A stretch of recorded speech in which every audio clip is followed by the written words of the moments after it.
IELTS frustration.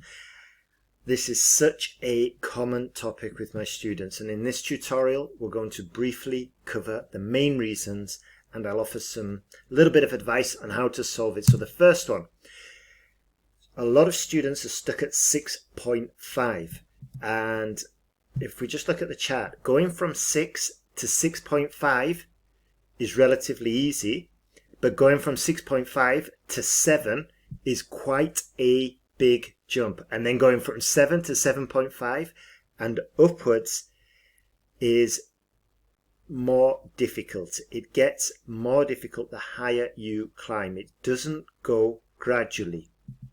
So just keep that in mind when you're stuck at 6.5 and you're trying to get to 7. It's not equal. It goes up. The difficulty increases considerably. Next one, exam skills versus language skills. What I see is a lot of students will be stuck at 6 or 6.5, and they will be on YouTube, and then they will look at all these different tutors and they will say, oh, this tutor says a 5-paragraph model is better. This tutor says a 4-paragraph model is better. When the real issue, and they would know this if they got feedback on their essay, the real issue is usually, especially around a 6.5, is usually the grammar or the language skills. But a student gets it into their head, it's like, oh, it's my vocabulary, oh, it's my paragraphs, oh, it's my reasoning. And it could be, but in most cases, it's usually just the fundamental bare bones basics, which is the language skills. And these are usually a little bit harder to improve in order to get to a band 7. Ideas. Now, this is a frustrating point for a lot of students because in the IELTS exam, you are tasked with coming up with ideas, especially for writing task 2, namely. Now, the issue here is that if you come from an education system where you've been just memorizing and now you have to come up with these ideas, then it gets more difficult. It gets incredibly frustrating. And the reason why you're asked for ideas is because this is the Western form of education. And, you know, we need these, you need these skills for university. So it can be incredibly frustrating. Now, how do you solve this? You start filling up your head with ideas. You go to bbc.co.uk and you get on top of the latest events, and you start getting into a habit of reading about climate change, about reading about juvenile crime, and reading about renewable energy, about nuclear energy, about higher education, all these different topics that are in the IELTS exam. What does the examiner want from me? So many students get frustrated with this, and the best way to solve this is to actually have a look at the criteria, have a look at model essays, get feedback again, and you can get your essay graded and you can get feedback quickly and easily and for free if you just use the links down below.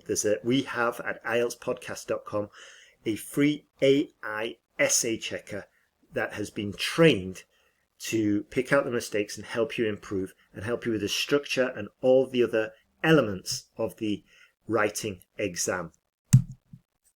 Now, graph descriptions for a language exam. This is incredibly frustrating, but it's also asking you for mathematics and your incredibly basic mathematics skills. But I recently had a student who was studying, I think it was like international communication, and she had to take the IELTS academic, and she was struggling with graph interpretations, with pie charts, with the language, fractions, the percentages, not to mention the dynamic charts.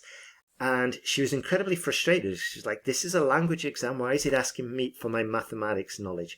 Well, to be fair, in most cases, you're taking the IELTS academic to get into university. And once you're in university, then you're going to need these. It's highly likely you're going to possibly interpret some graphs in some parts of the exam, some parts of your course. So just keep it in mind. And the best way is just to get on with it and start learning. And I've got lots of tutorials about static language, dynamic language, and all of the rest of it. Maths and English, I just covered that. But yeah, like I was saying, it's good just to brush up on, a half is 50%, a quarter is 25%, and just get, those quick mathematics skills. Like if you want to say it increased by 10%, then divide that number by 10, if you want to say it increased by 30%, divide that number by 10, and then times it by 3. Simple mathematics, but these are just shortcuts. And I know it's frustrating. This is an English exam. You shouldn't need to. Some people think you shouldn't need these math skills, but at the end of the day, if you're taking IELTS academic, you're probably going to need some mastery, some knowledge of mathematics skills. Academic English versus your own spoken English. Now, this is a challenge because a lot of students, they can be quite proficient in the speaking, and then what happens is they transfer these high spoken English skills into the writing, and they basically write down exactly how they speak. And this is exactly why native English speakers will fail, when really what we need to be doing is writing in an academic way, which means no contractions, and especially not using words such as kids, which is informal, and especially not using words like cos or gonna. Okay, so just keep that in mind. And you can take that into your spoken English exam as well. Just try and approach the spoken English exam, the IELTS exam, like you would a job interview. So you're not going to use words like cause instead of because. And try not to use gonna. I'm gonna go there tomorrow. I'm going there tomorrow. It sounds so much more formal and professional, which is what we're aiming for at the end of the day when we're taking the IELTS exam. Next one, time management. Again, this is incredibly frustrating. We've got to write this long essay, around 250, 350 words for IELTS writing task 2. We've got to do it in 40 minutes. And what a lot of students do is they struggle with this. I had one student recently, she focused on getting it all perfect and in order, and this was beautiful. This is exactly what I told her to do. Get it all in order, and then as the exam comes, spend an hour and a half, as long as it takes, get the basics there, get it mastered, and then work on your time management. Otherwise, if you try and get it all done, get a perfect essay done in 40 minutes, on your first day of preparing, it's incredibly frustrating and you're making it more difficult for yourself. Old preparation techniques. This one is contentious. This one might cause some issues for a lot of students. However, there is some value in the official IELTS in the official Cambridge IELTS academic books. These are usually a little bit more difficult than the normal preparation books or practice tests. So those are definitely valid.